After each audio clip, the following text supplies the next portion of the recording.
ನಿನ್ನೆಯಿಂದ ಬೆಳಗಾವಿಯ ಸುವರ್ಣ ಸೌಧದಲ್ಲಿ ಚಳಿಗಾಲದ ಅಧಿವೇಶನ ಪ್ರಾರಂಭ ಆಗಿದೆ.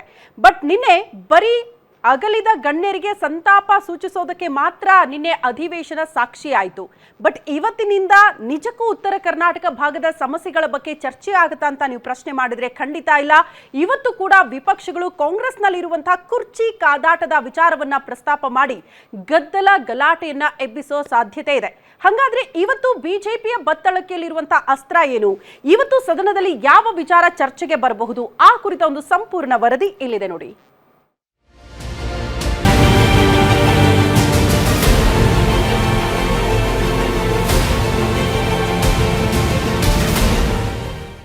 ಇನ್ನು ಕಲಾಪದಲ್ಲಿ ಸರ್ಕಾರದ ವಿರುದ್ಧ ಸಾಲು ಸಾಲು ಅಸ್ತ್ರಗಳನ್ನು ಬಿಡಲು ಬಿಜೆಪಿ ಹಾಗೂ ಜೆಡಿಎಸ್ ಪಕ್ಷಗಳು ನಿರ್ಧಾರ ಮಾಡಿವೆ.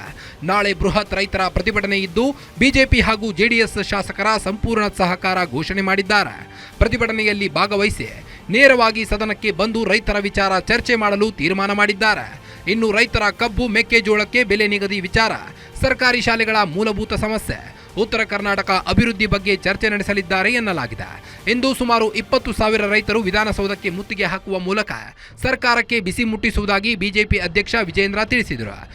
ನಮ್ಮೆಲ್ಲ ಶಾಸಕರು, ವಿಧಾನ ಪರಿಷತ್ ಸದಸ್ಯರು ಎಲ್ಲರೂ ಕೂಡ ಹೋರಾಟದಲ್ಲಿ ಭಾಗವಹಿಸ್ತಾ ಇದ್ದಾರೆ. ಎಲ್ಲ ಸರ್ಕಾರಕ್ಕೆ ಚಾಟಿ ಬೀಸುವಂತ ಕೆಲಸ ನಾವು ಮಾಡ್ತೇವೆ. ಇರೋ ವಿಪಕ್ಷವಾಗಿ ಸರ್ಕಾರದ ಜವಾಬ್ದಾರಿಯನ್ನು ಅವ್ರ ಗಮನಕ್ಕೆ ತರಂತ ಕೆಲಸ ಮಾಡ್ತೇವೆ. ಇಂದಿನಿಂದ ನಿಜವಾದ ಕಲಾಪ ಆರಂಭ ಆಗ್ತಿದ್ದು ಸಿದ್ದರಾಮಯ್ಯ ಸರ್ಕಾರದ ವಿರುದ್ಧ ಸಾಲು ಸಾಲು ಅಸ್ತ್ರಗಳನ್ನ ಪ್ರಯೋಗ ಮಾಡಲು ಬಿಜೆಪಿ ಪಕ್ಷ ನಿರ್ಧಾರ ಮಾಡಿದೆ. ಸಿದ್ದರಾಮಯ್ಯ ನೇತೃತ್ವದ ಸರ್ಕಾರ ರೈತರನ್ನ ನಿರ್ಲಕ್ಷಿಸಿದ್ದಾರೆ. ಸರ್ಕಾರದ ಕಣ್ಣಿದ್ದು ಕಾಣದಂತೆ, ಕಿವಿ ಇದ್ದು ಕಿವುಡರಂತೆ ವರ್ತನೆ ಮಾಡುತ್ತಾರೆ. ಪರಿಹಾರ ವಿಚಾರವಾಗಿ ಕೇಂದ್ರದ ಕಡೆ ಬೊಟ್ಟು ಮಾಡುತ್ತಿದೆ ಎಂದು ಆಕ್ರೋಶ ವ್ಯಕ್ತಪಡಿಸಿದರು. Maruti Pougada, political bureau, guarantee news, Belagavi.